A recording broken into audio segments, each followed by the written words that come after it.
Sí, doctor, ya lo vamos a presentar. Ok.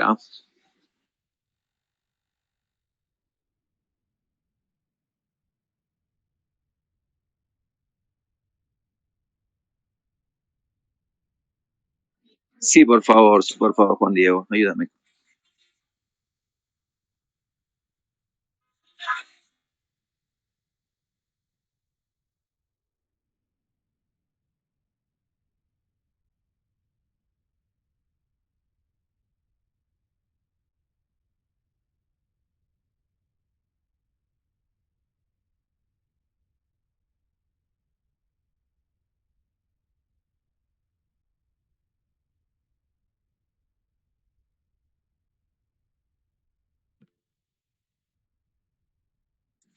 Buenas noches, doctor. Buenas noches, compañeros.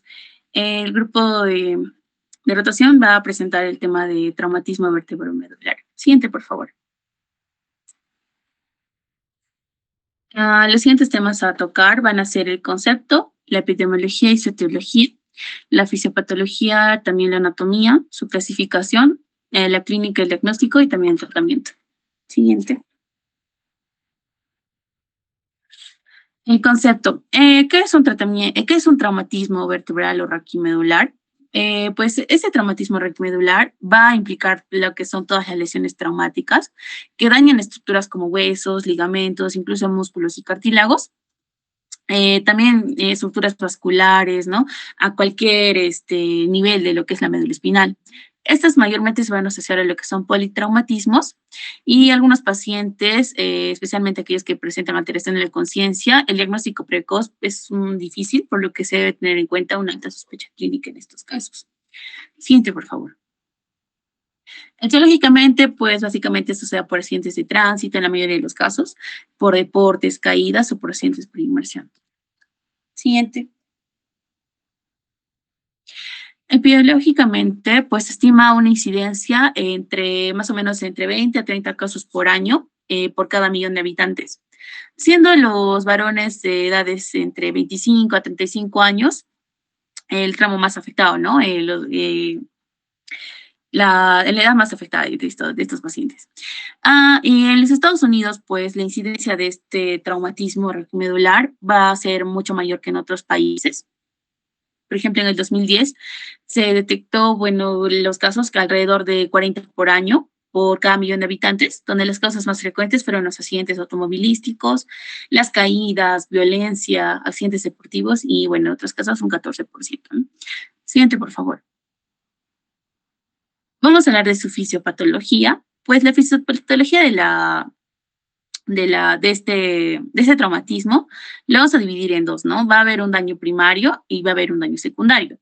El daño primario básicamente nos habla del trauma mecánico inicial, que debe estar dado por la energía directa, ¿no? Debido al desplazamiento de esas estructuras de la columna vertebral, como son los huesos, discos, ligamentos, o sea, la médula espinal, que lo vamos a hablar posteriormente en la anatomía. Entonces, este mecanismo nos va a producir lo que es una distribución axonal, va a haber un daño vascular, incluso una muerte celular inmediata. Luego, vamos a tener lo que es el daño secundario. Estos ya también van a comenzar con cambios progresivos, pero a nivel vascular, debido a este trauma inicial, ¿no? Que van a llevar a casos de edemas, isquemias y por ende va a haber incluso liberación de radicales libres, entre otros, ¿no? Entonces, este mecanismo de daño secundario vamos a encontrarlas en diferentes fases. Por lo que tenemos que tener en cuenta es que cada trauma va a tener una causa y un mecanismo único. Y esto creo que es importante porque nos va a permitir evaluar lo que es la evolución y el pronóstico de estos diferentes causas de, bueno, de los traumas. ¿No? Siguiente, por favor. Lo que también tenemos que tener en cuenta es que vamos a hablar de la compresión, ¿no? Que la persistencia de la compresión sobre la médula van a agravar lo que son las isquemias, los edemas y una progresión hemorrágica en la zona de contusión. Entonces, la compresión de la médula espinal contra un canal que ha perdido la flexibilidad va a resultar en una mayor presión intraespinal y una disminución de la presión de la perfusión. Por tanto, va a generar lo que es un circuito vicioso que va a comprometer aún más la irrigación. Entonces aquí tenemos un cuadro bastante importante que nos habla de los mecanismos del traumatismo retromedular. Tenemos el proceso primario de daño, que es la injuria primaria, que ya lo mencioné, que es un mecanismo que nos da la compresión, laceración, distracciones, incluso los cizallamientos. Y el proceso de daño secundario, ¿no? Que va a haber diferentes fases. La fase inmediata, que se da entre las primeras 2 horas, caracterizada por una inflamación generalizada, una hemorragia, ¿no? La aguda que se da entre las 2 horas a incluso hasta las 48 horas, donde vamos a encontrar la alteración de la revolución iónica y excitoxicidad. Vamos a tener también un daño mediado por radicales libres, incluso la permeabilidad de la barrera hematomedular va a estar afectada. También va a haber mediadores inflamatorios y la respuesta inmune, ¿no? La fase subaguda va a darse de los 2 días a las 2 semanas. Y la fase intermedia va a darse desde las 2 a las 6 semanas, donde en este caso ya va a haber la maduración de la cicatriz glial y un crecimiento axonal regenerativo, y la crónica que ya van a ser a partir de los 6 meses, que será la maduración y estabilización de la lesión y la degeneración walleriana. Siguiente, por favor. Bien, continuando en cuanto a la anatomía, pues la columna vertebral va a proporcionar el soporte estructural, ¿no? Al tronco también va a rodear y proteger lo que es la médula espinal, y esta, como sabemos, va a constar de 33 huesos.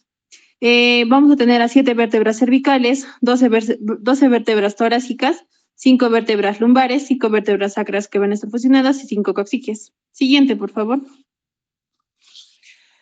También en esta vamos a tener curvaturas, ¿no? Las que vamos a encontrar van a ser las anteroposteriores y también las laterales. Estas vienen a ser, no van a ser tan visibles, pero estas curvaturas van a facilitar a la columna los movimientos. En cuanto a las anteroposteriores, pues vamos a tener a las primarias y secundarias. Las primarias van a ser las que se van a dar en la región torácica y la región sacra. Estas son las de posición fetal y se van a dar en el desarrollo fetal. En cuanto a las secundarias, pues estas van a tener un desarrollo postnatal, ¿no? Ahí tenemos a la curvatura de la región cervical y a la curvatura de la región lumbar. La región cervical, pues esta se va a desarrollar en el momento del lactar, ¿no? Y la lumbar, pues se va a dar en el momento en el que vamos a empezar a caminar. Siguiente, por favor. Bien, vamos a tener también a las características comunes, ¿no? Que van a tener todas las vértebras. En esta vamos a encontrar al cuerpo, ¿no? Que va a ser la parte más voluminosa de la vértebra y va a estar compuesta de tejido compacto. También todas van a tener un agujero, van a tener una apófisis espinosa, 2 apófisis transversas, 4 apófisis articulares, 2 láminas y 2 pedículos. Siguiente, por favor. Bien, en cuanto a las articulaciones, vamos a tener las principales, ¿no? Que van a ser la articulación atlanto-occipital, la articulación atlanto-oxoidea, las intervertebrales, que bueno, en estas vamos a tener que cada vértebra va a tener un total de 6 articulaciones, ¿no? Con las vértebras adyacentes. También las articulaciones entre los cuerpos vertebrales van a ser entre los discos, ¿no? Intervertebrales, también las articulaciones entre los arcos vertebrales, que son los procesos articulares. Y bueno, también las articulaciones cigacohipofisarias. Siguiente, por favor. En cuanto a los ligamentos, vamos a tener acá el ligamento atlanto-occipital, el ligamento nucal, el atlanto-axial, los ligamentos amarillos, los ligamentos interespinosos, los intertransversos, y los supraespinosos que van de T7 a T1, y también tenemos acá los longitudinales anterior y posterior. Siguiente, por favor. Ya. En cuanto a las vértebras cervicales, vamos a tener que estas, bueno, van a ser un poco más pequeñas, ¿no? Y más anchas de lado a lado que anteroposteriormente. La cara superior va a ser más cóncava y la cara inferior pues va a ser más convexa. Su foramen vertebral va a ser más grande y triangular. Siguiente, por favor.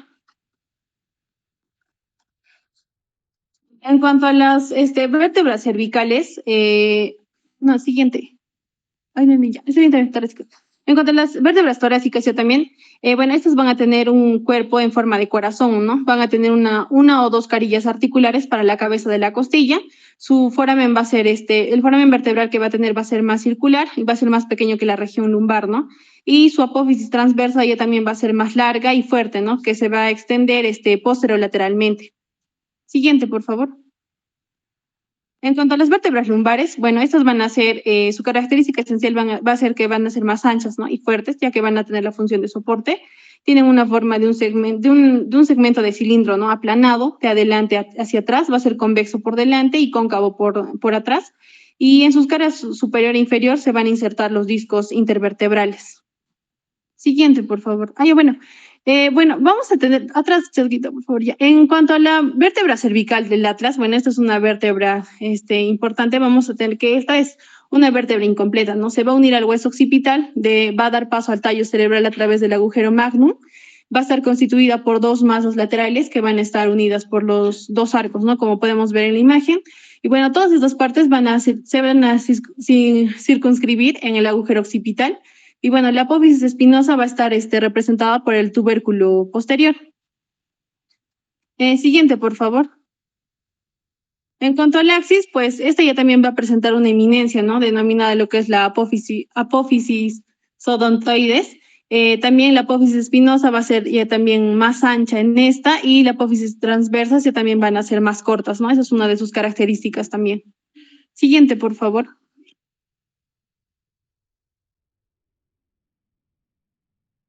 Bueno, ahora hablaremos acerca de la clasificación de ese trauma vertebromedular. Le vamos a clasificar básicamente en tres, que son la lesión de columna cervical alta, la de cervical baja, las lesiones de columna torácica, toracolumbar y lumbar, y las lesiones de sacro. Vamos a empezar con lo que son las lesiones de la columna cervical alta.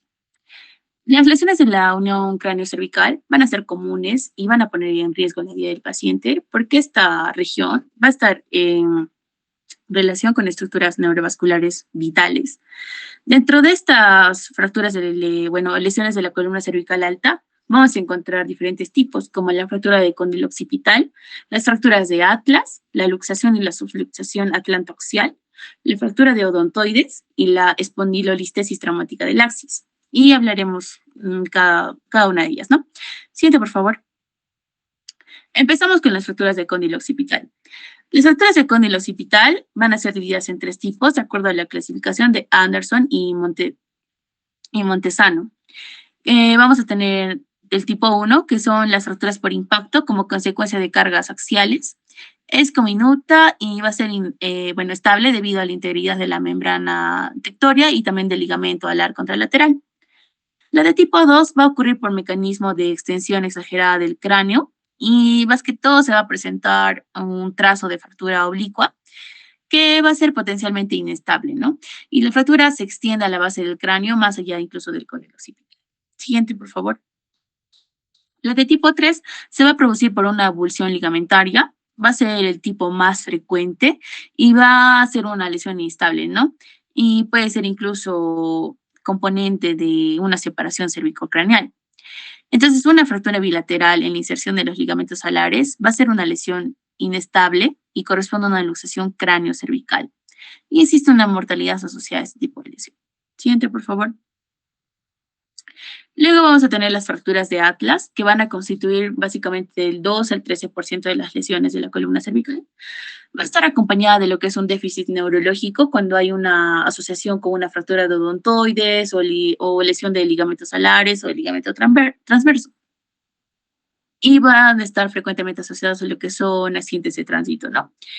El ligamento transverso va a asegurar la estabilidad transtorial de la C1 sobre la C2 y su evaluación va a ser fundamental para un correcto tratamiento de las fracturas de C1. La compresión de C1 sobre la C2 básicamente va a hablar sobre las rupturas de atlas en los puntos de mayor fragilidad, que son los arcos posteriores y el anterior. Y la lesión de la arteria vertebral ocurre en la asociación con fracturas de la C1.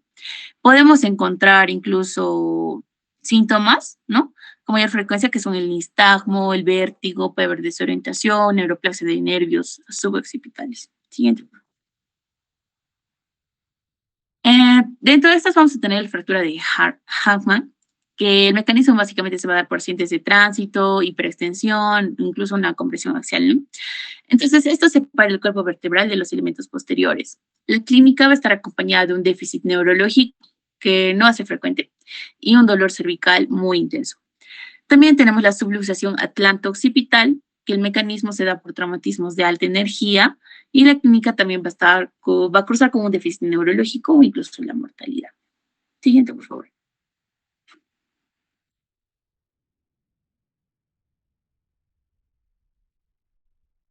La evaluación radiográfica, vamos a realizar las de frente, incluso transtoral y también de perfil. Entonces, las fracturas de arco posterior, bueno, y anterior van a ser vistas en las radiografías de perfil, mientras que la de las masas laterales de C1 pueden ser vistas por una transoral. Entonces, en la radiografía transoral normal debe haber congruencia entre la porción lateral de la masa lateral de C1 y el macizo articular de la C2, por ejemplo, como vemos en la imagen. Y ante una lesión del ligamento transverso va a haber una asimetría de lo que son las masas articulares en relación al odontoides, como podemos apreciar en la imagen, y también suma la distancia entre el borde lateral de la masa articular de C1 y C2 del lado derecho e izquierdo va a ser superior a 6.9 milímetros, ¿no? Que sería el criterio de Spence. Y en la radiografía se va a considerar porque va a tener una suma mayor de esta distancia de 8.1 milímetros. Siguiente, por favor. En la radiografía de perfil, básicamente, vamos a evaluar el intervalo atlanto-odontoideo, donde se debe tener hasta 3 milímetros en los adultos y hasta 5 milímetros en los niños. Entonces, este intervalo entre el 3 a 5 milímetros en el adulto va a sugerirnos lo que es una lesión del ligamento transverso aislado, cuando va a ser mayor a 5 milímetros y probablemente haya lesión asociada, ¿no?, de los ligamentos alares. Siguiente, por favor. Bueno, continuando con la exposición, vamos a ver lo que es la clasificación, ¿no? Vamos a ver que para el año 1920 Jefferson fue el primero en quien propuso una clasificación para estas lesiones con base en la localización de lo que son los trazos de la fractura. Pero para el año 1991, Levin y Edwards los clasificaron en 4 tipos. Estos de acuerdo al mecanismo de lesión y a la posición de la cabeza. Vamos a ver el de tipo 1, que va a ser la fractura del arco posterior, la cual va a estar causada por una hiperextensión, como podemos ver en la imagen.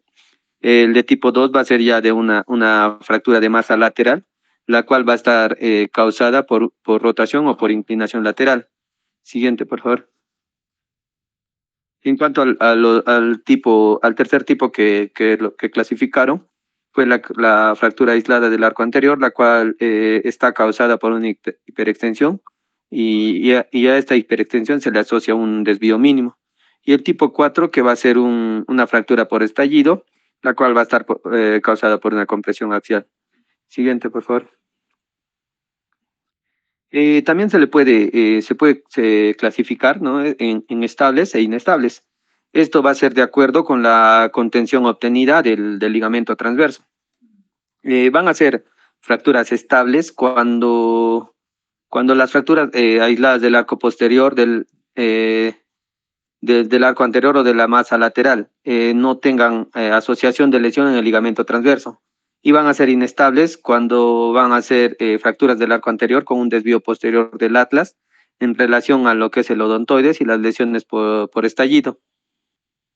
Esto junto con el desplazamiento de las masas laterales mayor a 6.9 milímetros, lo que va a ocurrir por una lesión del ligamento transverso, ¿no? Aquí la diferencia va a ser si va a estar asociada a una lesión del ligamento transverso. Siguiente, por favor. En cuanto a la luxación y subluxación atlantoaxial, igualmente en 1907, Corner fue el primero en describir estas lesiones rotatorias, las cuales ocurrían entre el atlas y el axis. Estas van a ser ya lesiones raras, con un amplio espectro de gravedad, van a variar desde la deformidad rotatoria fija a las luxaciones. Vamos a ver, en las lesiones unilaterales va a haber lesión del ligamento transverso, va a ocurrir una rotación de 45 grados y para que ocurra una luxación bilateral con una integridad del ligamento transverso, debe existir 65 grados de rotación entre lo que es el C1 y el C2, llevándolo a una reducción de las dimensiones del conducto y al riesgo de la lesión neurológica. Muy aparte de esto, la rotación exagerada puede traer también daños vasculares con isquemia del tronco y consecuente a esto va a haber alteraciones neurológicas catastróficas. La subluxación rotatoria va a ser más frecuente en la infancia y es de menor gravedad. Generalmente va a estar asociada a cuadros infecciosos virales, que en su inmensa mayoría van a ser cuadros autolimitados. El cuadro clínico básicamente va a ser variable desde un dolor cervical en las subluxaciones hasta un cuadro de tortícolis, ¿no? Con una flexión del cuello para un lado y la rotación de la cabeza para el lado opuesto. Estos van a ser frecuentes las fracturas de las masas laterales asociadas. Siguiente, por favor. En cuanto a los exámenes de imágenes, vamos a ver que la medición va a ser importante para lo que es determinar la integridad del ligamento transverso. También va a ser importante notar si hay pérdida del paralelismo entre la cortical ventral de la odontoides y la cortical posterior del arco anterior del C1. En una radiografía transoral va a ser importante también notar la presencia o la simetría entre las masas, ¿no? Entre las masas laterales del C1 en relación a lo que es la apófisis odontoides y a las masas laterales del C2. La simetría persistente no corregible con la rotación de la cabeza va a ser un criterio básico para lo que es el diagnóstico de la deformidad rotatoria fija atlantoaxial.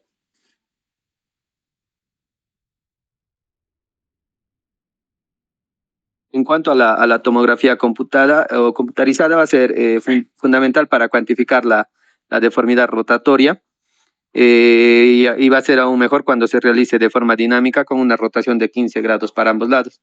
Y la resonancia magnética va a ser útil ya para identificar, ¿no?, lesiones ligamentosas asociadas. Siguiente, por favor. También se mencionan los 3 patrones de inestabilidad atlantoaxial, los cuales fueron reconocidos. Vamos a ver el patrón A, que se va a referir a lesiones rotacionales, comúnmente no traumáticas. El patrón B, que van a ser lesiones inestables traslacionalmente, que reflejan la insuficiencia del ligamento transverso. Estos pueden ser puramente ligamentarios o tener también avulsiones óseas. Este va a ser un dato importante para lo que es la decisión terapéutica en el paciente. Y el patrón C se va a referir a lesiones que se van a caracterizar por la distracción o la disociación, los cuales van a constituir una variante de la separación cráneo-cervical. Siguiente, por favor.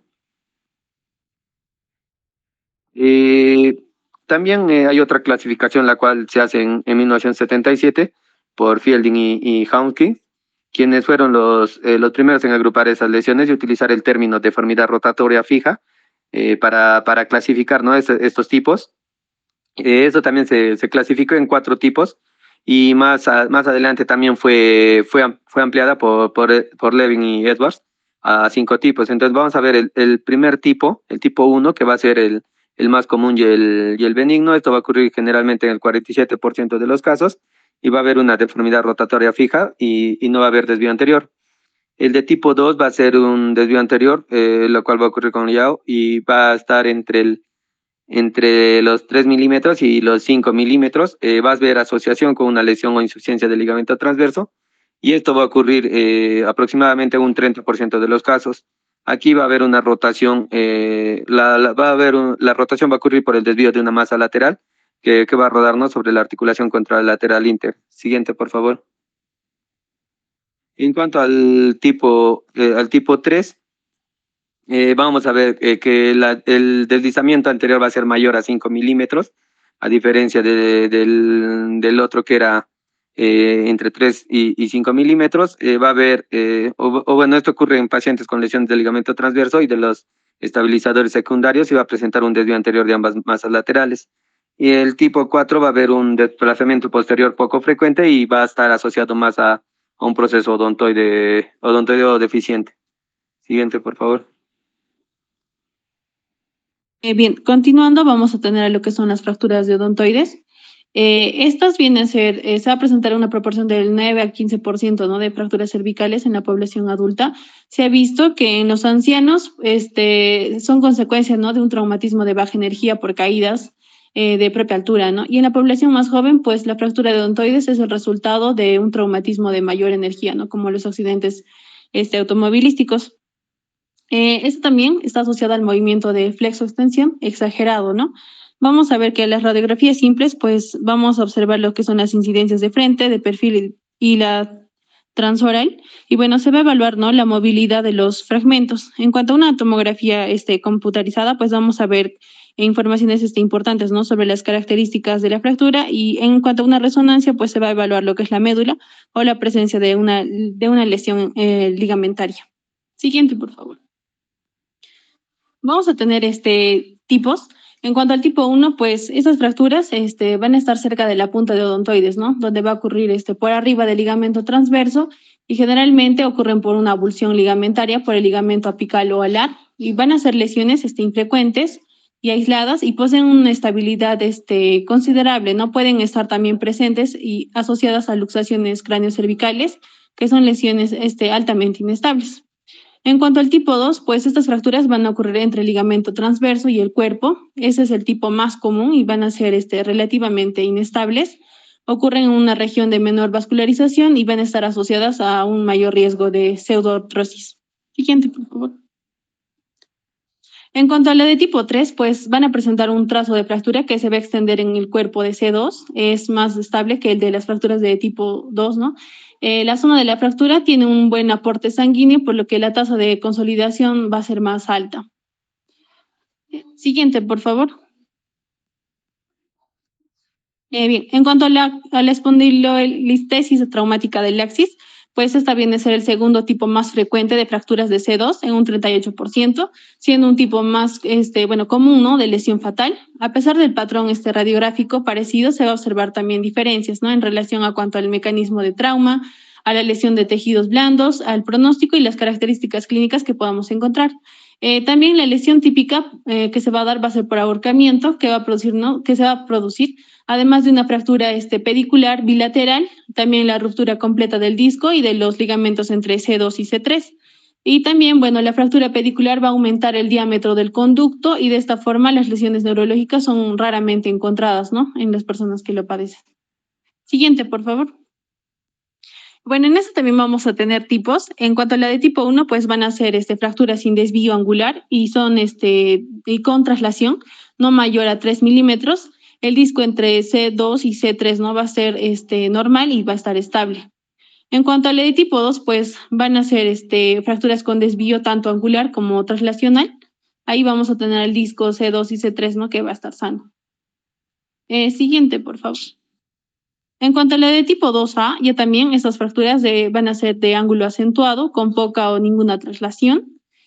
Acá se va a observar lo que es el disco C2 y C3, que sí va a estar lesionado. En cuanto a la de tipo 3, ya también es una fractura con desvíos graves. Aquí va a haber también lo que es una luxación, puede ser uni o bifacetaria, ¿no? Al nivel de C2 y C3. Y bueno, acá también vamos a observar la lesión de lo que es el C2 y C3. Siguiente, por favor. Y bien, vamos a tener también a las lesiones de la columna cervical baja. Bueno, estas se han presentado, ¿no? Según la clasificación propuesta por el Auspein para las lesiones de la columna cervical baja. Y bueno, en esto se va a tener en cuenta la morfología primaria de la lesión, así como las lesiones particulares de las facetas articulares y el estado neurológico y y ciertas modificaciones específicas, ¿no? Que se ha visto. En cuanto a la morfología primaria de la lesión, pues se han definido 3 tipos de lesiones, la A, B y C.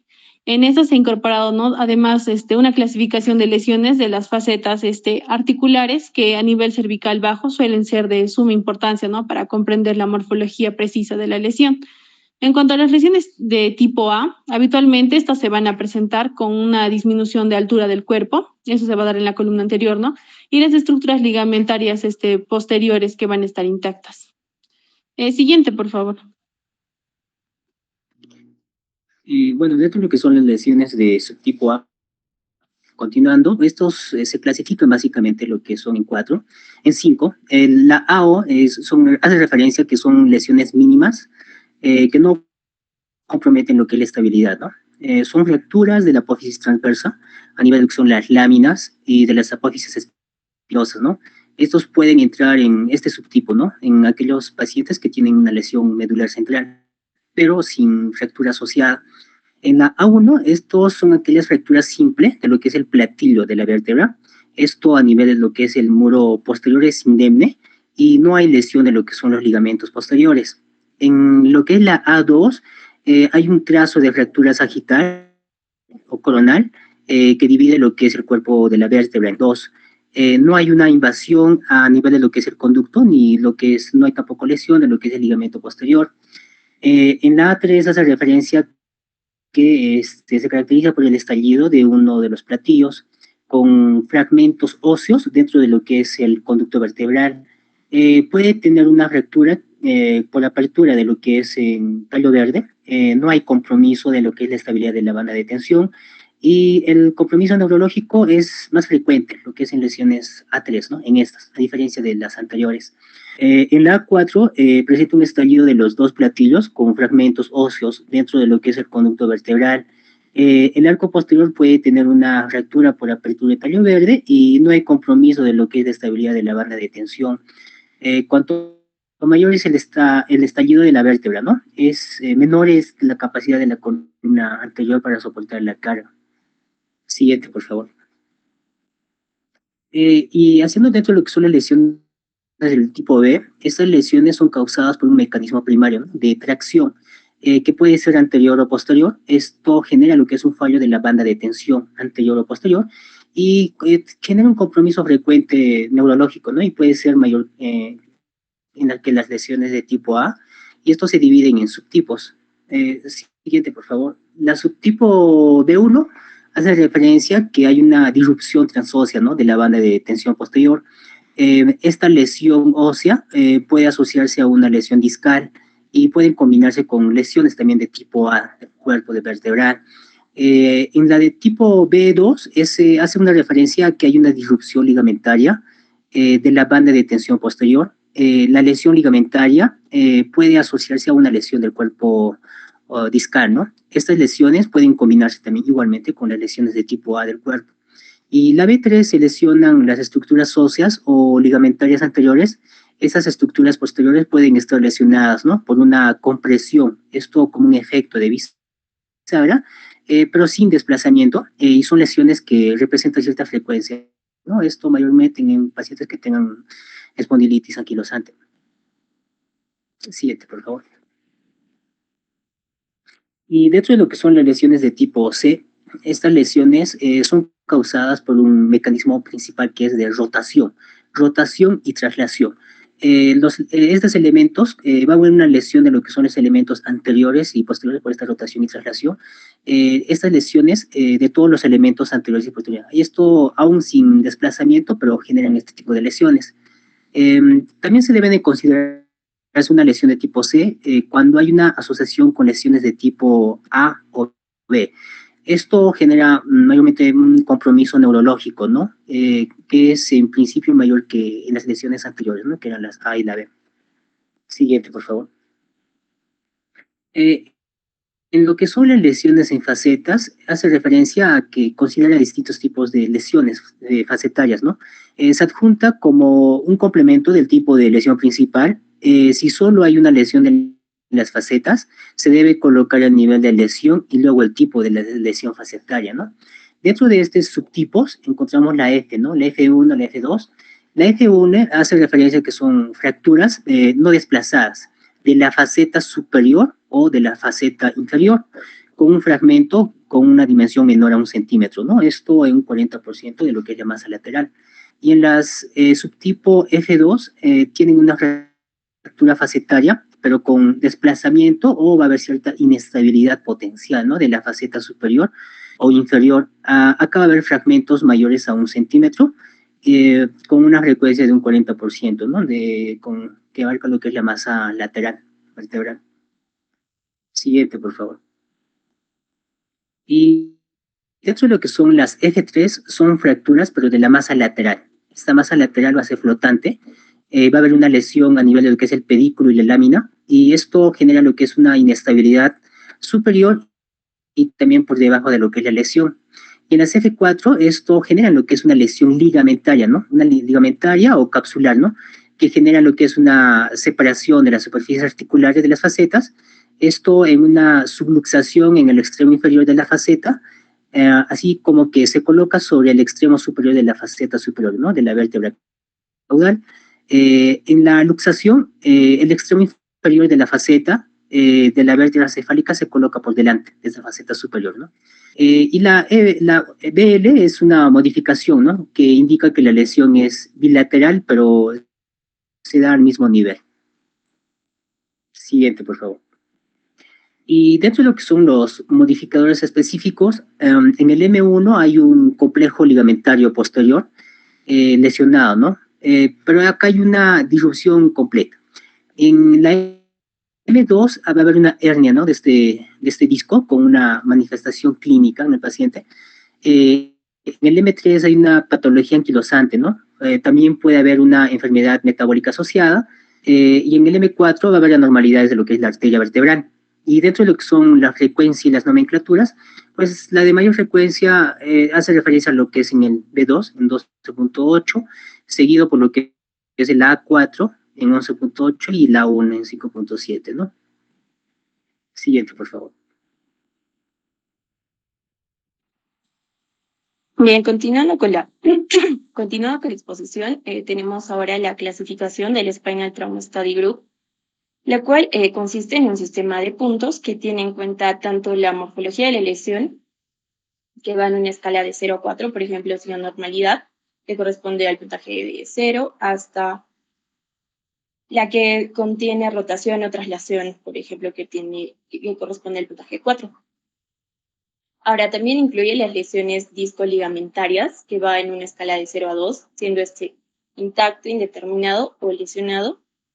Y también la lesión neurológica, que va a ir de una escala de 0 a 3, pudiendo añadirse además un punto más en caso de compresión continua y en presencia de déficit neurológico a esta última categoría. Ahora, como podemos ver en los tres cuadros, ¿no? Ahora, cuando la suma es de todas estas características es menor a 4, está indicado el tratamiento conservador. Cuando la sumatoria es igual a 4, la indicación puede ser de tratamiento conservador o quirúrgico, y cuando la sumatoria es mayor a 4, está indicado el tratamiento quirúrgico. Siguiente, por favor. Bueno, ahora continuando con las lesiones de la columna torácica, transición de la toracolumbar y las lesiones lumbares, tenemos que se va a utilizar también la clasificación Auspein, la cual va a considerar una progresión de gravedad más consistente que la clasificación para la columna cervical que ya se ha mencionado, ya que en esta se va a tomar en cuenta la morfología de la lesión, el estado neurológico y algunos modificadores específicos. Empezando por el primer ítem, que es la morfología de la lesión. Aquí vamos a encontrar tres tipos, las de tipo A, B y C. Empezando por las de tipo A, estas van a ser lesiones causadas por un mecanismo de compresión que van a comprometer los elementos anteriores, como son el cuerpo y el disco vertebral, pudiendo además incluir lesiones en la apófisis transversa o espinosa. A su vez, este tipo de lesiones se subdividen en 5 subtipos que van a servir también para poder describir la lesión del cuerpo vertebral en una lesión B o C.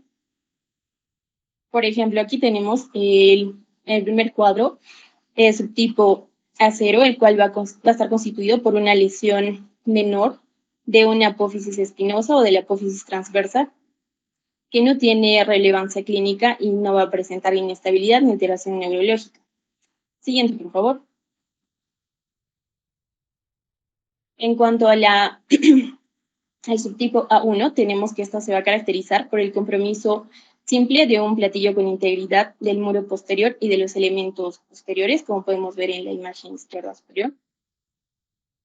En el subtipo A2 se va a caracterizar por un trazo de fractura sagital o coronal que va a dividir el cuerpo vertebral en dos y va a comprometer también los dos platillos vertebrales, pero sin compromiso del conducto, y va a presentar también integridad de los ligamentos posteriores.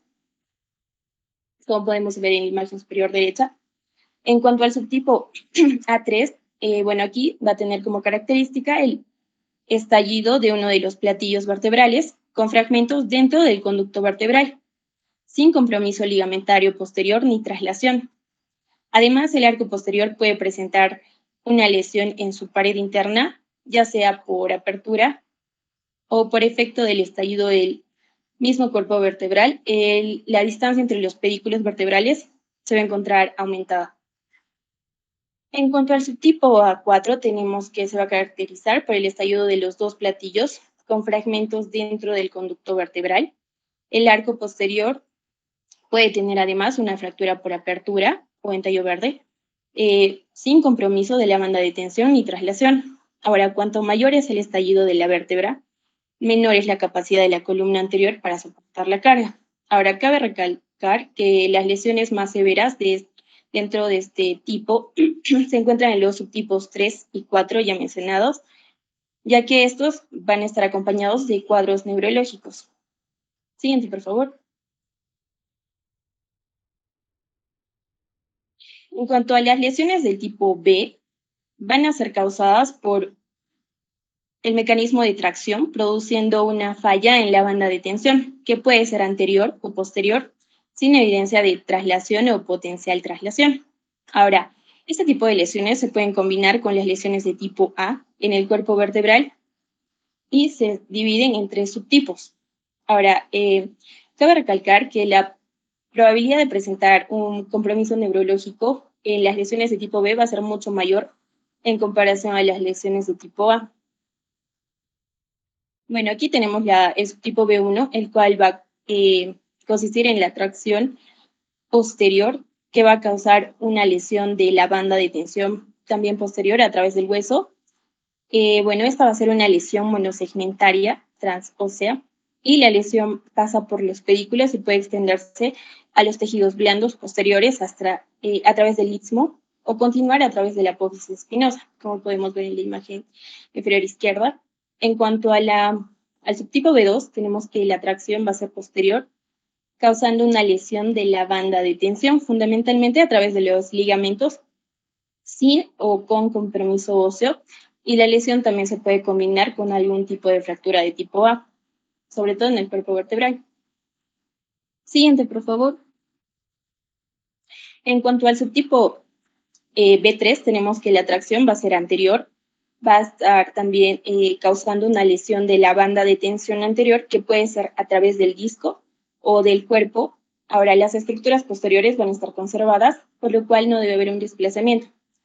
Y si hay traslación, se debe considerar como una lesión de tipo C, como podemos ver en la imagen. Siguiente, por favor.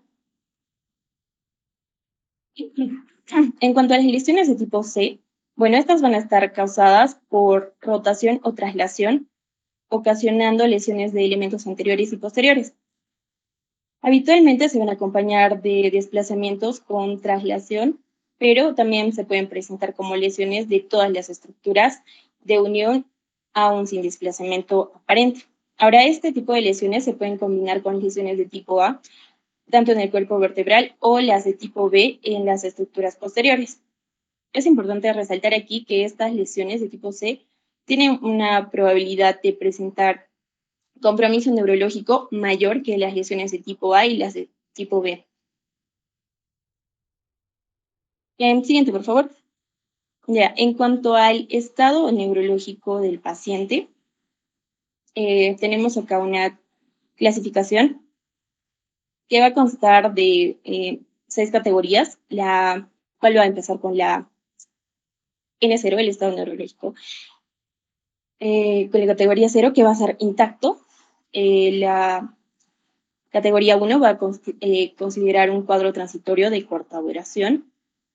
La 2 va a considerar un compromiso radicular. La N3 va a ser una lesión medular incompleta o compromiso parcial de la caudequina. La N4 va a tener un compromiso medular completo. Y la NX, que va a ser la última, va a representar un estado indeterminado debido a la sedación o trauma craneal que tenga el paciente. Siguiente, por favor.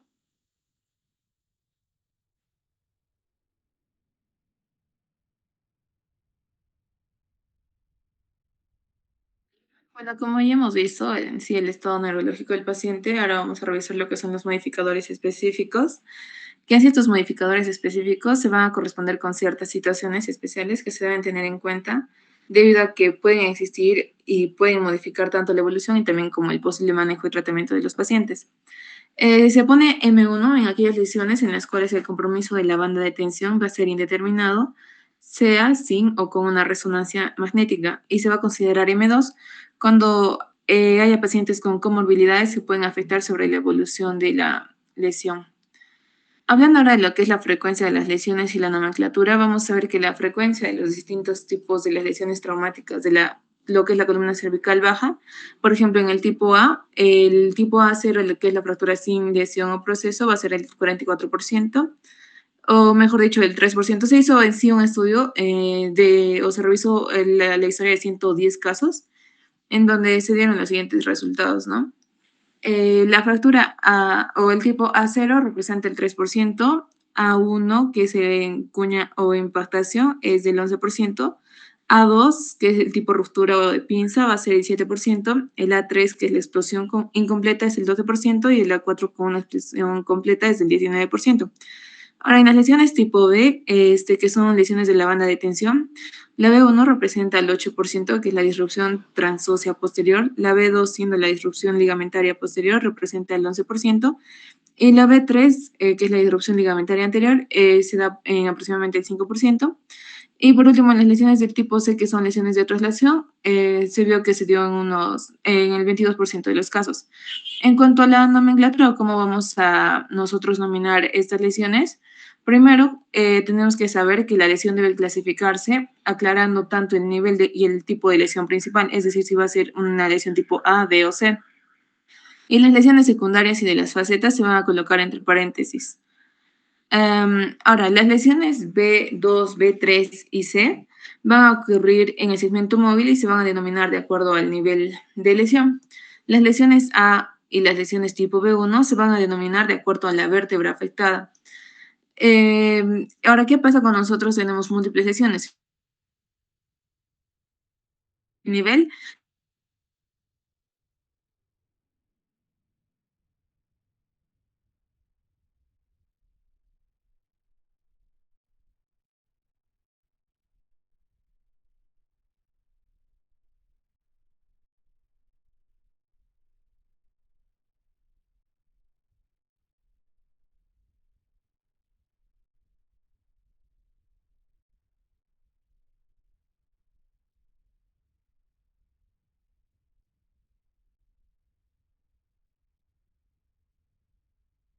lo que es el sistema SLIC con los mismos criterios.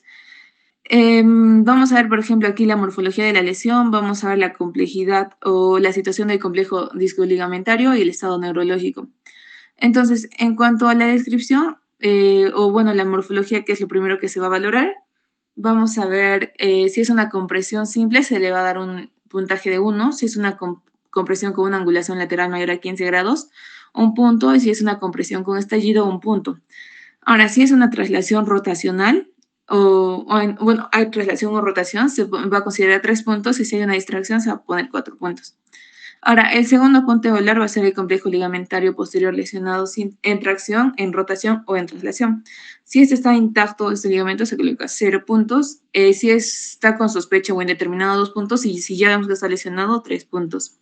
Por último, vamos a valorar el estatus neurológico. Si hay un compromiso de la raíz nerviosa, se coloca 2 puntos. Si hay compromiso de la médula o del cono medular que sea incompleto, 3 puntos. Y si es completo, 2 puntos. Y si hay un compromiso a nivel de lo que es la caudequina, se coloca 3 puntos. Pero hay una cierta dificultad con este sistema TLISS porque, por ejemplo, para evaluar la capacidad de sustento de una vértebra fracturada por mecanismo de estallido, es donde se va a presentar más que todo como que cierta discordancia. Y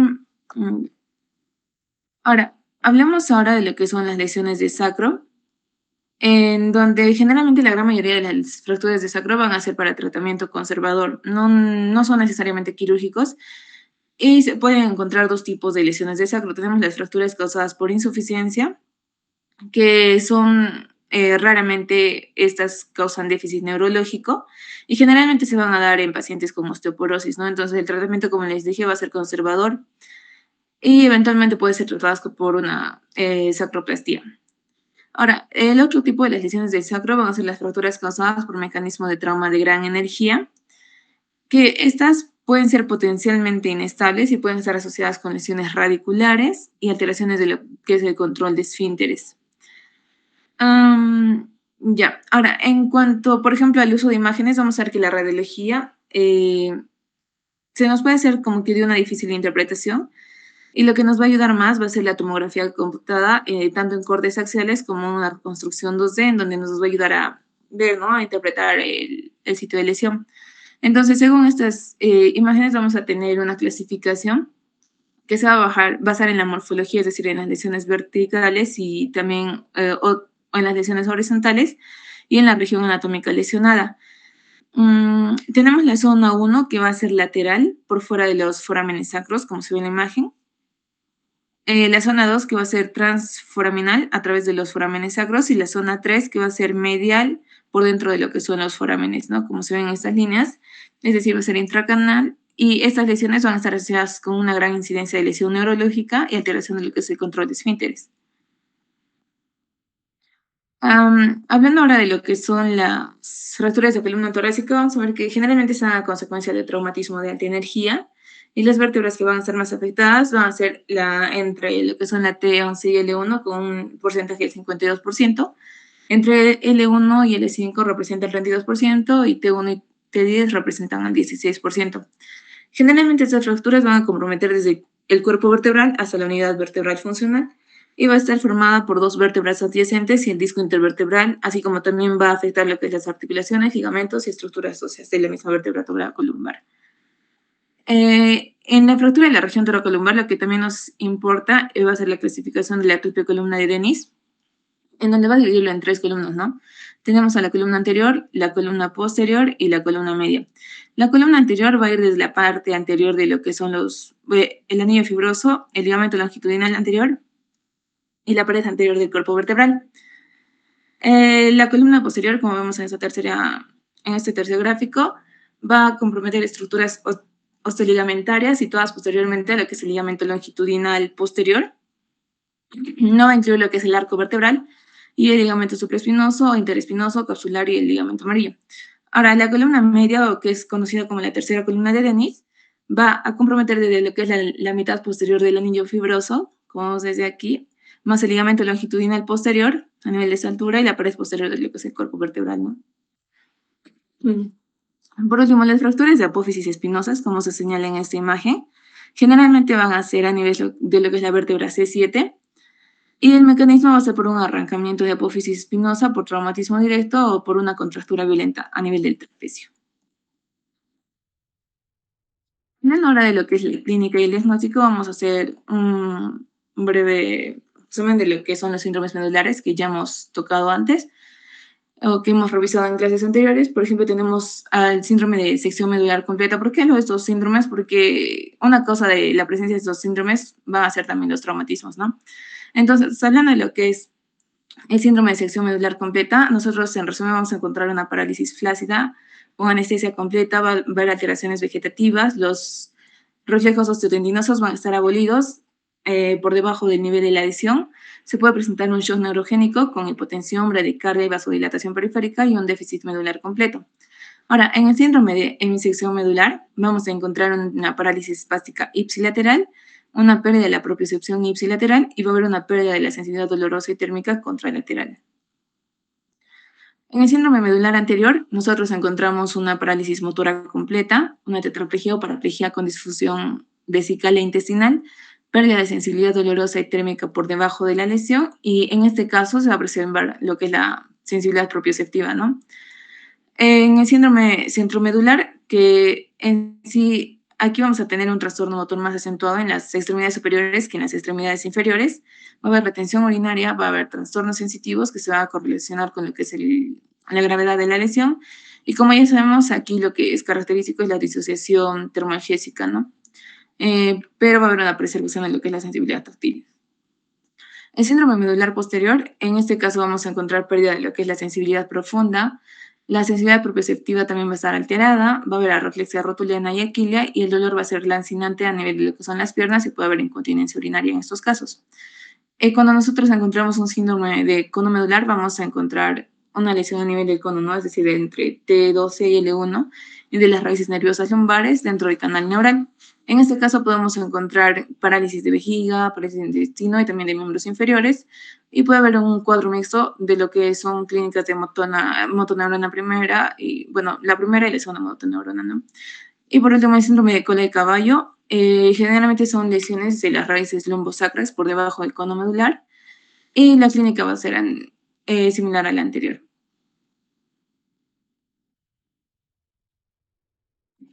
En cuanto a la evaluación clínica, tenemos una evaluación inicial y una evaluación secundaria. En la evaluación inicial tenemos que ver el control de la vía aérea y una fijación cervical. Como sabemos, en sí estas lesiones de la columna y de la médula generalmente, como ya vimos, son asociadas a traumatismos de alta energía.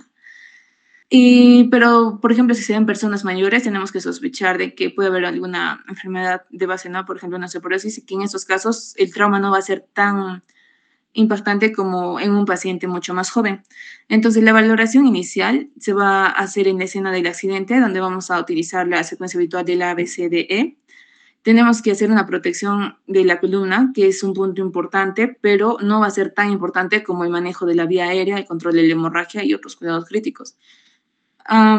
Asimismo, tenemos que hacer una exploración que es una exploración neurológica básica. Tenemos que ver la capacidad de movimiento de las 4 extremidades, incluyendo tanto las manos como los pies. Y eso también, hacer el Glasgow y todo eso, ¿no? Que nos va a ayudar a ver si es que el paciente necesita una intubación precoz. Entonces, en la evaluación inicial tenemos que ver el control de la vía aérea, como lo estaba mencionando, si es que se necesita hacer una fijación cervical, el control de la ventilación y oxigenoterapia y el control de hemorragia y evaluación del estado circulatorio. En una evaluación secundaria, nosotros ya hacemos lo que se hace, ¿no? La anamnesis, la exploración física, ver la evaluación vertebral, la evaluación neurológica, y dentro de estas podemos evaluar lo que es la fuerza muscular, los reflejos y la sensibilidad.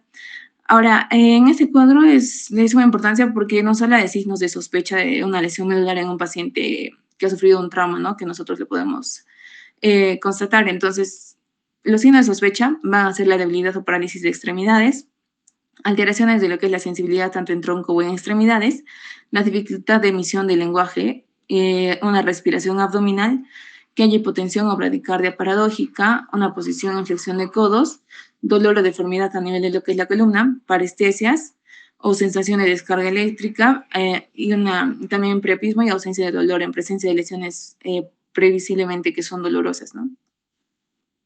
En cuanto a la evaluación neurológica, nosotros vamos a usar lo que es la escala de Asia. Este sistema en sí nos va a ayudar a describir el nivel y la extensión de lo que es la lesión. Se va a basar en la exploración sistemática de las funciones sensitivas y motoras. También nos va a dar un valor pronóstico y nos va a ayudar para la monitorización de la evaluación neurológica. Esta evaluación neurológica de la escala de Asia está protocolizado a realizarse en 4 momentos. A la exploración, al ingreso, a las 72 horas, al mes y al momento de dar el alta. Entonces, la lesión completa, o que es el A, vamos a ver que va a haber una ausencia de función motor y sensitiva que se extiende hasta los segmentos sacros S4 y S5. La lesión incompleta B va a ser una preservación de la función sensitiva por debajo del nivel neurológico de la lesión, que se va a extender hasta los segmentos sacros S4 y S5 y con ausencia de función motora. La lesión incompleta C es una preservación de la función motora por debajo del nivel neurológico y más de la mitad de los músculos, ya que por debajo del nivel neurológico tienen un balance muscular menor de 3, que en un momento les voy a explicar qué es el balance muscular. La lesión incompleta D va a ser una preservación de la función motora por debajo del nivel neurológico y más de la mitad de los músculos llave por debajo del nivel neurológico y tienen un balance muscular de 3 a más, a diferencia de la lesión incompleta C. Y la escala hacia E, o que es normal, en este caso vamos a encontrar las funciones sensitivas y motoras totalmente normales. Ahora, para hacer la exploración de la parte motora tenemos que evaluar los movimientos, evidentemente, y también la fuerza muscular, ¿no? Hay varias, vamos a usar lo que es la escala de Daniels, que consta de 6 puntos. 0 va a ser cuando hay una ausencia de contracción, 1, cuando va a haber contracción sin movimientos. 2, cuando hay movimientos que no vencen lo que es la gravedad. 3, cuando hay movimientos completos que vencen la gravedad. 4, movimiento con resistencia parcial. Y 5, movimiento con resistencia máxima. Esto también nos va a ayudar en esta escala de Daniels a valorar lo que es el balance muscular, que en la siguiente diapositiva les voy a explicar. Ahora, la valoración sensitiva se va a calificar en 3 puntos: el 0 que va a estar ausente, el 1 deterioro y el 2 normal. En estos pacientes se exploran 28 dermatomas en cada hemicuerpo, desde S2 hasta S4 o S5, considerando este único, como un único dermatoma. Entonces, en cada dermatoma tenemos que valorar lo que es la sensibilidad analgésica. Podemos hacer un pinchazo con una aguja o algo puntiagudo, ¿no? Y la sensibilidad táctil superficial, como el roce con un algodón. En este cuadro se grafican los puntos o los dermatomas que son como que los que más vamos a ubicar fácilmente, ¿no?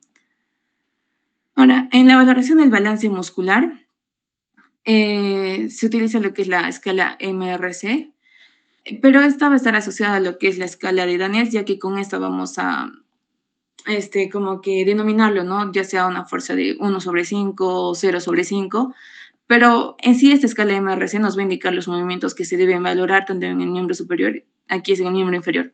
Entonces, en el miembro superior tenemos que ver la flexión del codo, que nos va a dar una lesión de C5, extensión del carpo, que va a ser de C6, la extensión del codo, que va a ser de C7, flexión de los dedos, una valoración de lo que es C8 y los abductores del quinto dedo, que es T1.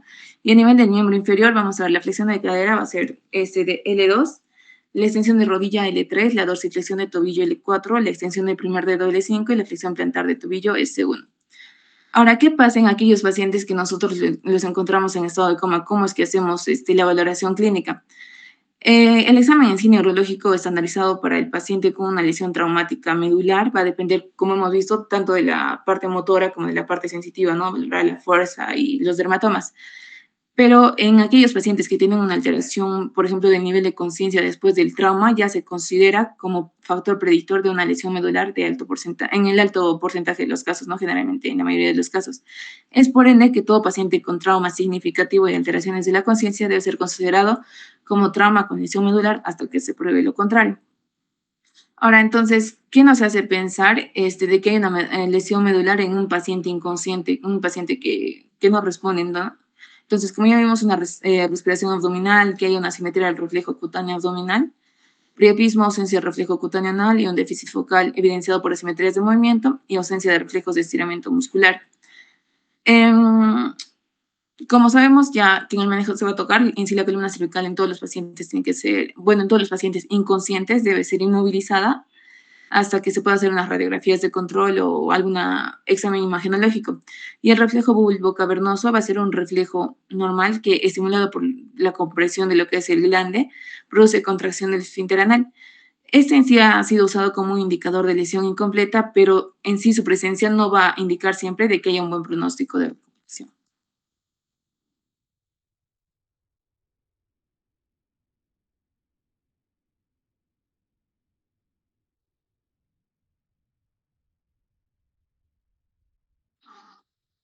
Ahora continuando con el tratamiento, siguiente por favor.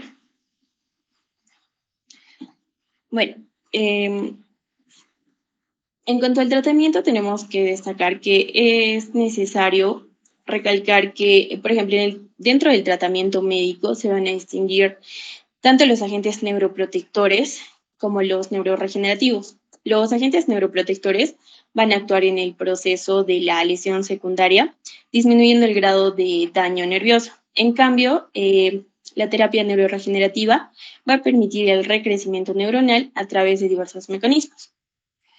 Para empezar con la atención prehospitalaria, bueno, aquí el manejo se debe iniciar desde la escena del accidente en el cual encontramos al paciente. Y tenemos que iniciar identificando todas las condiciones que pueden amenazar la vida de este, y se tiene que valorar en este caso el ABC del trauma, ¿no? Ahora, la prioridad principal va a ser la correcta y la inmovilización precoz a nivel cervical con un collar semirrígido que por anterior mantenga una ventana libre para permitir una vía aérea quirúrgica en caso de ser necesario, ¿no? Ahora, para la explicación se debe ser muy cuidadoso y la movilización siempre debe ser en bloque. En caso de vómitos, el paciente se debe aspirar con una sonda nasogástrica y se debe evitar rotar el cuello. Ahora, también es importante revisarla y evitar que el paciente tenga hipotensión o hipoxia, ¿no? Para prevenir un daño secundario posteriormente. Siguiente, por favor. En cuanto al manejo hospitalario, tenemos que siempre se debe reevaluar el ABCDE del trauma. Posteriormente se debe realizar una evaluación total del paciente y bueno, en este caso es importante que en caso de que el paciente requiere un manejo de la vía aérea mediante una intubación, no se debe hiperextender ni rotar el cuello por ningún motivo. Solo se debe traccionar la mandíbula sin inclinar la cabeza. Ahora, cuando la estabilidad hemodinámica, por ejemplo, se ha logrado, se debe pasar a realizar los estudios de imagen respectivos. Y en caso la inmovilización cervical solo se debe remover cuando la clínica y la evaluación radiológica ha descartado cualquier sospecha de lesión a este nivel. Ahora, se debe mantener también una oxigenación adecuada de la sangre mediante la ventilación y la estabilidad hemodinámica. Eso para lograr una buena perfusión tisular. En cuanto a las complicaciones más graves que tenemos en lo que son los traumas raquimedulares, tenemos que van a ser las cardiovasculares, hemodinámicas y las respiratorias. Ahora, dentro de las complicaciones hemodinámicas y cardiovasculares, tenemos que cuando se van a presentar frecuentemente cuando el trauma raquimedular va a ser por encima de la vértebra torácica 5. En estos casos, el paciente generalmente presenta un shock medular que va a ser un shock distributivo en el que va a haber un secuestro de la sangre que va a causar hipotensión. Además, aquí también se puede encontrar un predominio del tono vagal y pérdida del tono simpático. De esta manera se va a aumentar la hipotensión y esto va a conducir a una bradicardia. En algunos casos también se ha registrado la presencia de un shock hipovolémico secundario a una hemorragia. En estos casos se debe administrar cristaloides con una monitorización constante y bueno, ante la falta de respuesta adecuada, la hipotensión se puede controlar utilizando fármacos vasoactivos y si persiste la bradicardia se debe añadir al tratamiento lo que es la atropina. En cuanto a la presión arterial media, esta se debe mantener entre 85 y 90 milímetros de mercurio durante al menos los 7 días posterior a la lesión. Siguiente, por favor.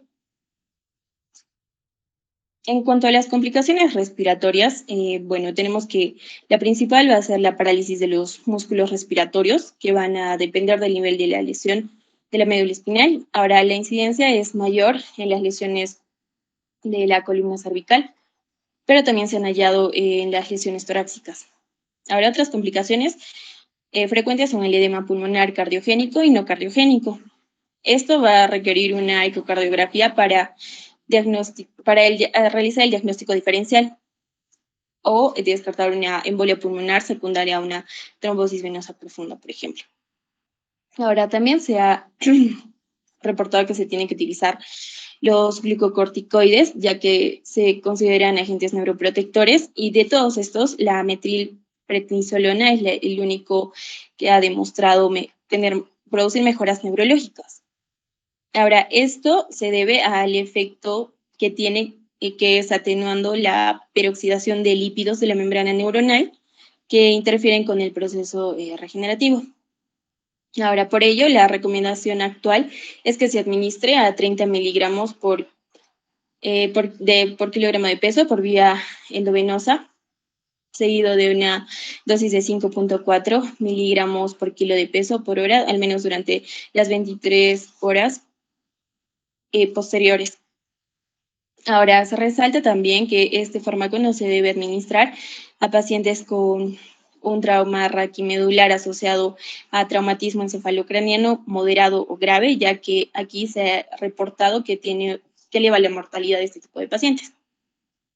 Siguiente, por favor. En cuanto a lo que es la reducción cerrada, bueno, la descompresión y estabilización de la columna se puede realizar de diferentes formas, ¿no? Ya sea con tratamiento quirúrgico o no quirúrgico. Generalmente en las fracturas cervicales asociadas a subluxación, la reducción cerrada va a ser la primera línea de tratamiento. En cambio, la reducción cerrada va a utilizar también lo que es la tracción longitudinal y los controles radiográficos constantes de la columna cervical. A esto se puede agregar lo que son los relajantes musculares y los analgésicos. Y en cuanto a las fracturas torácicas y lumbares, estas, por ejemplo, requieren un tratamiento quirúrgico, por lo que en ningún caso se debe intentar realizar una reducción cerrada. En cuanto al tratamiento quirúrgico, tenemos que, si no existen contraindicaciones, se debe llevar a cabo lo más pronto posible, sobre todo cuando la función neurológica se está deteriorando. Ahora, en las lesiones cervicales, la indicación es en el caso de déficit neurológico, especialmente los que son de carácter progresivo y que no van a responder inicialmente a una reducción cerrada o que van a estar asociados a una fractura vertebral inestable.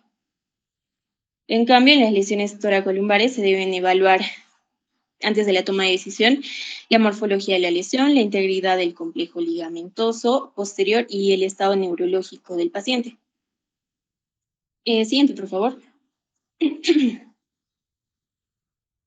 Bueno, aquí también abordamos lo que son las terapias emergentes para este tipo de lesiones, que por ejemplo hemos encontrado lo que es la hipotermia terapéutica, la cual va a ser un proceso que va a reducir el daño secundario de la lesión de la médula espinal. También tenemos los agentes neuroprotectores como el riluzol, el cual es un bloqueador del canal de sodio que reduce la degeneración de las neuronas motoras. Y bueno, este también está aprobado para el tratamiento de lo que es la esclerosis lateral amiotrófica. Ahora, este fármaco va a actuar disminuyendo la lesión secundaria mediante el bloqueo de la activación patológica de los canales de sodio y reduciendo de esta manera la liberación del glutamato neuronal. También tenemos a la aminociclina, la cual es una forma modificada de la tetraciclina. Y bueno, en este caso se ha reportado en un ensayo de fase 2 que el uso de minociclina se ha asociado con una mejor recuperación motora a un año de seguimiento en pacientes con trauma medular. Y por último tenemos dentro de este grupo al litio, el cual actúa protegiendo las células nerviosas después de la lesión mediante la reducción de la inflamación, aumentando la producción y liberación de las neurotrofinas, que va a estimular la neurogénesis y la autofagia, y también a su vez va a inhibir lo que es la apoptosis. Siguiente, por favor. Ahora también tenemos a los agentes neuroregenerativos, como el cetrin, el cual es un antagonista recombinante de la proteína Rho, que se va a aplicar en la dura madre de los raquimedulares, sobre todo en lo que son las lesiones cervicales. Ahora, el cetrin va a tener un efecto produciendo la inhibición del crecimiento axonal y el desarrollo del citoesqueleto neuronal. También tenemos el antinovo, el cual va a ser un anticuerpo monoclonal creado para bloquear la proteína NOVOA, la cual se va a encargar de bloquear el crecimiento axonal en el sistema nervioso central. Por tanto, este fármaco va a promover el crecimiento de este, ¿no? Y por último tenemos lo que es el trasplante celular de células madre y los subtipos, por ejemplo, las células gliales o las células de Schwann. Ahora, el mecanismo de acción de los trasplantes es que estas células van a promover la liberación de factores tróficos que van a promover tanto el crecimiento como el reemplazo celular. Siguiente, por favor.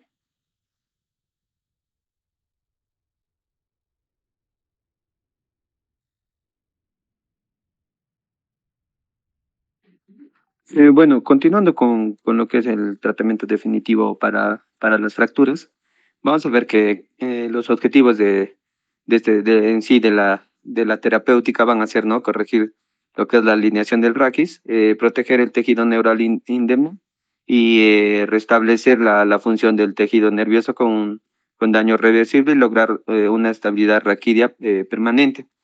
Entonces, a fin de satisfacer estos objetivos, las prioridades máximas van a ser reducir e inmovilizar cualquier fractura o luxación. Siguiente, por favor.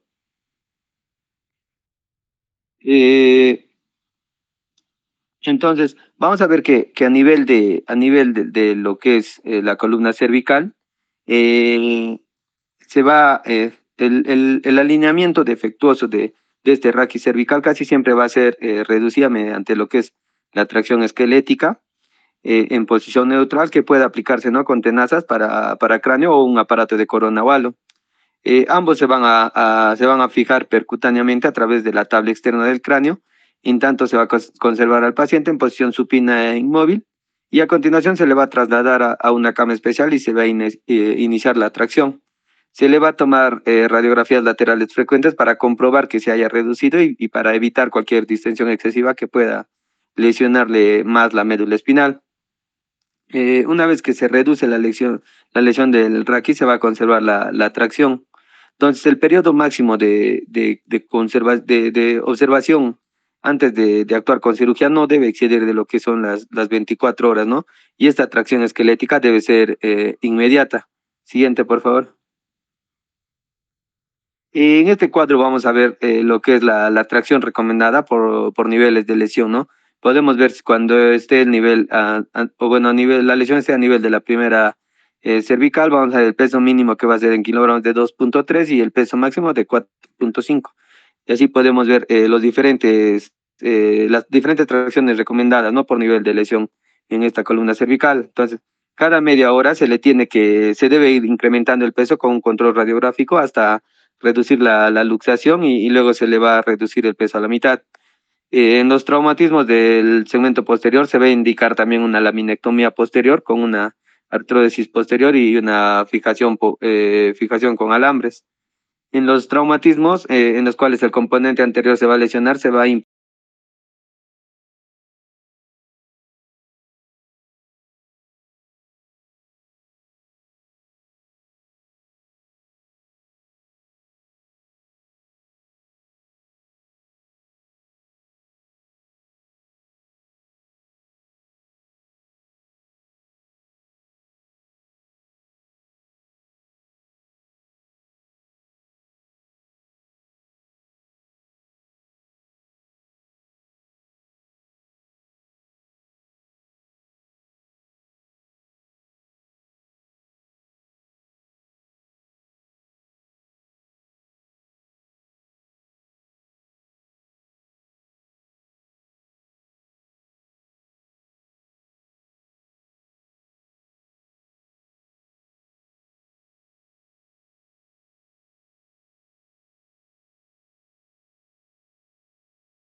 hiposenidad adquirida o idiopática, ¿no? Siguiente, por favor.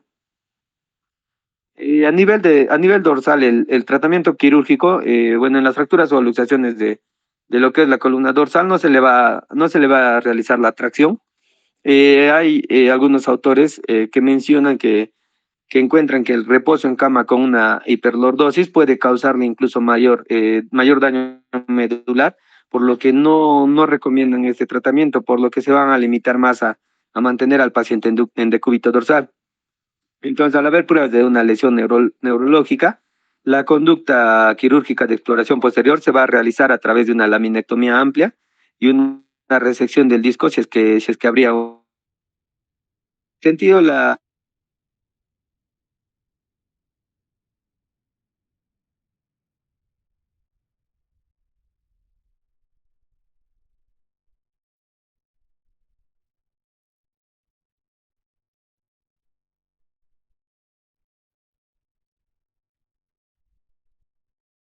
luxofractura que afecte al complejo D11, D12 y L1, se debe seguir estos pasos para tratarle, ¿no? Se debe hacer una laminectomía amplia con una resección del disco, si es que va a haber una protrusión de los espolones óseos o de ambas cosas. Se le va a reducir la luxofractura y se le va a hacer una fijación posterolateral con un injerto óseo en barras laterales, un injerto óseo en barras unilateral y barra metálica y una fijación con tornillos de alambre, o la barra de Harrington, ya sea unilateral o bilateral. Si es que va a haber signos de lesión de la meninge a cualquier nivel, esto se le debe suturar, ¿no? Siguiente, por favor. A nivel lumbar, para el tratamiento quirúrgico la columna lumbar, va a ser necesario tomar en consideración que el componente lumbar alto corresponda al cono medular y el componente lumbar bajo corresponda ya también a la cola de caballo. En la minectomía se va a sugerir, ¿no? Primero una exploración amplia de las caras anteriores y lateral del saco dural, una resección del disco si es que se va a protruir, si es que va a haber un desgarro de la dura madre se le tiene que suturar, previo lavado del espacio subaracnoideo. Si una raíz se va a seccionar, también se debe suturar con microcirugía. La reducción de la luxación y fijación con injertos óseos o barra metálica o la barra de Harrington se le va a colocar a los lados y cuando existe un estallamiento, una fractura en estallamiento del cuerpo vertebral, se va a hacer una reposición por vía anterior, ¿no? Entonces, siguiente, por favor.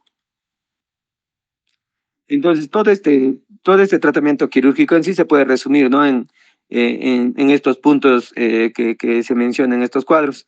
Vamos a ver si va a haber una fractura corporal con una lesión discal. Se le va a hacer una resección del disco y una artrodesis anterior para segmento cervical, una laminectomía amplia y una resección del disco para el componente dorsal, y una laminectomía amplia con una resección del disco y una artrodesis posterior para la región dorsolumbar. Si va a haber una fractura corporal y del componente articular, se le va a hacer una reducción y una desarticulación lateral y una artrodesis anterior. En cambio, cuando va a haber una fractura del componente posterior, se le va a hacer una laminectomía y una artrodesis posterior y si es que va a haber una lesión de la apófisis odontoides, se le va a hacer una reducción de esta luxación, una laminectomía y una artrodesis posterior, también una tracción exclusivamente y una técnica transbucal en la luxofractura atlanto-oxoidea y no se le tiene que reducir o con una compresión anterior por fractura odontoidea. Y también se le puede poner lo que son los tornillos transodontoideos, ¿no? Entonces, la aplicación de cada una de estas medidas quirúrgicas va a facilitar cuando se analiza clínica y radiológicamente el complejo cinético vertebral en dos semicírculos, ¿no? Uno anterior y el otro posterior. Siguiente, por favor.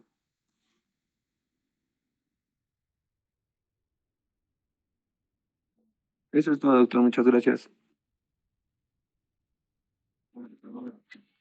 Muy bien, chicos. Muchas gracias por vuestra presentación. Ha sido una buena y amplia presentación. De repente, lo único a corregir es que en las diapositivas tienen que tratar de ser un poco más precisas. Y eso pues se evita de que ustedes lean, ¿no? O se note que puedan leer vuestras diapositivas, porque el objetivo de las presentaciones pues son los objetivos son de que ustedes entiendan y comprendan que están, pero le diría que no, hay muchos aspectos, el traumatismo ventromedular es muy amplio, existen definiciones que ya son de especialidad. Pero creo que dentro de los márgenes generales, lo esencial aquí para ustedes como médicos generales es que si ustedes tienen un paciente con traumatismo ventromedular, pues recuerden que la valoración imagenológica es importante, ¿no? La valoración neurológica es sumamente importante además, ¿no? Y dentro de la valoración imagenológica, pues la valoración ósea, la valoración anatómica es esencial, pero además la valoración ligamentaria es otro aspecto sumamente importante. Entonces, cuando uno tiene fracturas muy comprometidas con déficits neurológicos importantes, pues es importante valorar una tomografía. Y cuando un paciente tiene déficit neurológico parcial o muy sutil, con una afectación tomográfica, ¿no? De las vértebras, con una afectación muy seria de las vértebras, pues la resonancia magnética es sumamente útil para valorar los ligamentos, ¿no? Porque estos ligamentos, pues básicamente nos van a dar la estabilidad en el segmento posterior, ¿no? De la columna. Entonces, eso es importante. Lo otro importante también es saber de que cuando las lesiones medulares son completas, pues lamentablemente las posibilidades de recuperación pueden existir, pero sin embargo, cuando la lesión medular es incompleta, es decir, presenta un déficit neurológico, ¿no? Se tiene que actuar de inmediato, ¿no? Se tiene que actuar de inmediato, especialmente en los casos en los que las tomografías muestran compresión medular o compresión radicular, pues ahí se tiene que entrar y realizar cirugía de emergencia, ¿no? Entonces, es eso básicamente. Ustedes como médicos generales requieren valorar primero la función neurológica de los pacientes, ¿ya? A través de la función motora, ¿no? Como bien han mencionado ahí, a través de escalas de valoración motora. Tienen que valorar la función sensitiva para determinar el nivel de lesión medular, ¿ya? Eso es sumamente esencial para las cirugías, para el pronóstico, ¿no? Y la evolución de los pacientes. Entonces, los reflejos también forman parte de la valoración, pero lo esencial aquí es la valoración motora y la valoración sensitiva. En las lesiones que son bajas, no se olviden siempre de realizar valoraciones de los esfínteres, ¿no? El esfínter anal, si los pacientes pueden misionar. Estos aspectos son sumamente importantes también en el resultado clínico, ¿entiendes? Y especialmente aquellos que no tienen otro tipo de déficit neurológico, pues muchas veces estos déficits esfinterianos que no son valorados previamente pueden ser un problema en su desarrollo, ¿no? El paciente puede quejarse mucho, especialmente en su función sexual, ¿no? En cuanto a su función esfinteriana, la función esfinteriana urinaria, función esfinteriana, ¿no? Pues son funciones sumamente esenciales en el ser humano. Y eso requiere una valoración clínica de óptima. Muy bien. Nuevamente, gracias a todos ustedes. Si alguno tuviese pregunta para vuestros compañeros, por favor.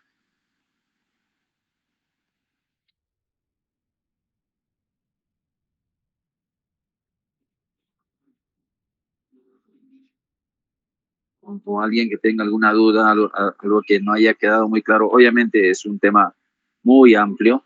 Vuestros compañeros han hecho una revisión de la AO Spine, que son pues las instituciones estándar, ¿no? En el manejo de este tipo de lesiones. Y si ustedes quieren ahondar en este aspecto, estas diapositivas son sumamente importantes, ¿ya? Pero son de especialidad. Sin embargo, sí existen, como les puedo decir, aspectos generales que sí son esenciales. ¿No tienen preguntas, chicos?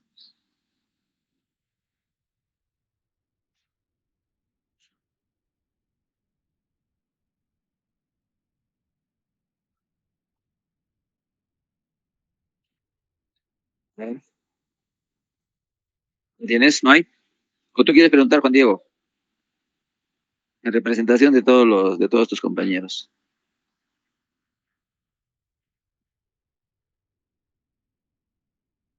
¿Ah?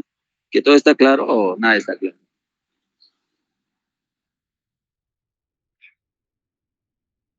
Y los del grupo, ¿alguna duda que ustedes tengan? El grupo de la exposición, de la presentación.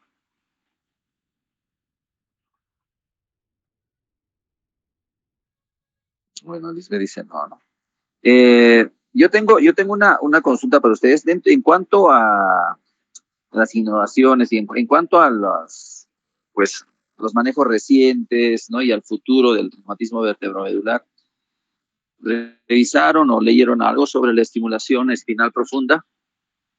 ¿no? Y lo otro también, si revisaron algo sobre, bueno, hablaron sobre trasplante de células madres, pero hay algunos trabajos sobre trasplante, pues sí, de células madre, pero a nivel de células oncológicas, trasplante de células oncológicas en los segmentos.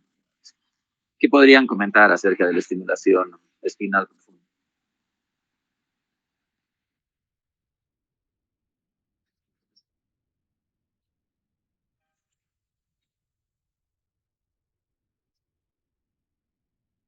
Grupo, chicos, ¿están ahí? Ya, ya. Diego Vázquez Corimaya, dice, un lector.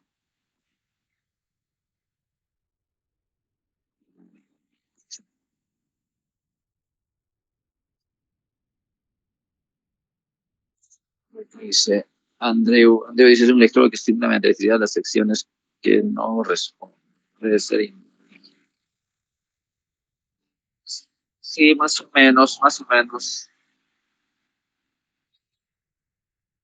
Pero hay, me refería a que si hay estudios ya que avalen su uso, ah, han leído algo sobre esa experiencia.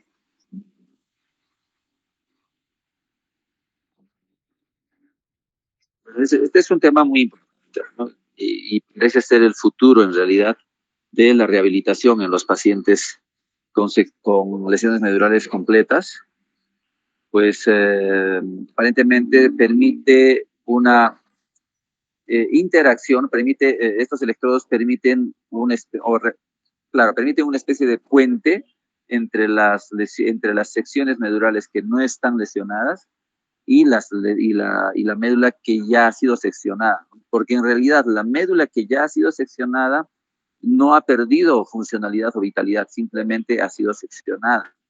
Entonces, estos electrodos profundos podrían permitir la transferencia de estos estímulos eléctricos, especialmente en las vías piramidales, ¿no? En Europa hay algunos ensayos, pues, en unos cuantos pacientes, pero que ha requerido una gran inversión, ¿no? Para la rehabilitación después de la cirugía y la colocación del estimulador espinal. Y inclusive muchos pacientes han logrado ya hacer apoyo. En este momento están tratando ya de volver a caminar. Sin embargo, se necesita un protocolo de rehabilitación muy, muy eficiente y se necesita un equipo de rehabilitación eh, a largo plazo, sobre todo, ¿no? La parte quirúrgica no es tan compleja para estos pacientes, pero la rehabilitación sí es sumamente importante. Y ahí es donde radica un poco los presupuestos y el gasto, ¿no?, en los proyectos.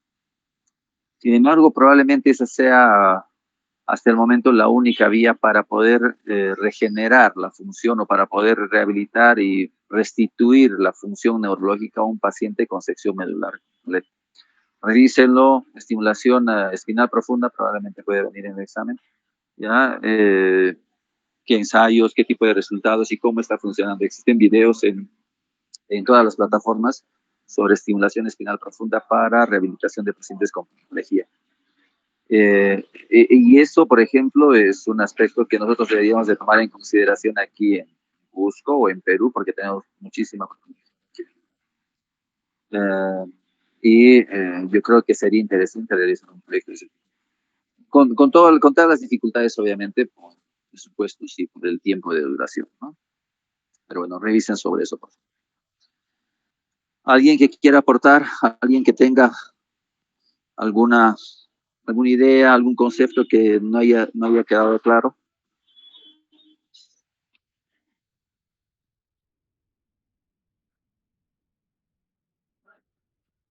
Muy bien, chicos. Bueno, creo que quedamos ahí. Mañana es nuestro último día. A los chicos que han presentado la exposición de hoy, mañana nuevamente la van a presentar conmigo. Y pues nos vemos la siguiente semana, ya con el siguiente grupo. La siguiente semana les entrego vuestras notas. Y quedamos ahí. Cuídense mucho. Buenas noches a todos. Muchas gracias, doctor. Bye.